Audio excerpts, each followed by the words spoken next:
Yung customer mo na nagpagupit ng low fade, tapos sinunod mo naman yung gupit na gusto niya, pero nung natapos mo na siyang gupitan, biglang sabi ng customer at sasabihin, "Boss, pwedeng taasan mo ng konti yung fade sa gilid, medyo mababa kasi."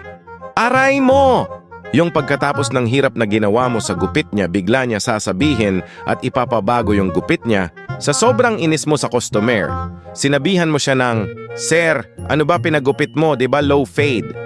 Ibig sabihin mababa yung fade. Pag tinaasan pa natin yung fade, hindi na low fade ang tawag diyan.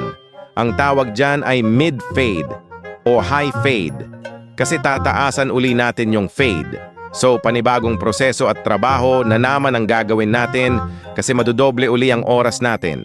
So ang mangyayari niyan, sir, doble din ang magiging bayad natin. Sagot ng customer, ganun po ba? Okay, sige boss, wag na lang, pwede na siguro yan. Sagot ni barbero, "Sir, dapat alam niyo yung gupit na pinapagawa mo sa gupit para hindi tayo nagkakasisihan sa huli at hindi nasasayang ang oras at pagod ng nagugupit. Kaya paalala sa mga customer bago tayo magpagupit. Dapat sisiguraduhin natin na alam natin yung gupit na gusto natin na ipagupit, hindi kung sa kakelan tapos na yung gupit. At di nyo pala gusto yung gupit, saka nyo ipapabago ang gupit. Hay nako! Nakakainis talaga magupit.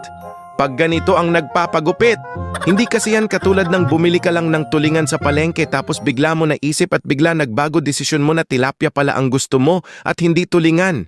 Kung ganun lang sana okay lang kasi madali yon palitan, ilalagay lang sa plastik ang isda at bayad mo uwi ka na, di gaya sa pagugupit dadaan ka muna sa pagod at mabusising proseso ng paggupit bago mo matapos ang gupit at saka ka lang babayaran. Kaya kung isa ka sa mga customer na hindi mo maintindihan kung anong gupit ang gusto mong ipagupit, utang na loob, magbago ka na. Lalo kung di mo naman babayaran ng doble yung pinabago mong gupit.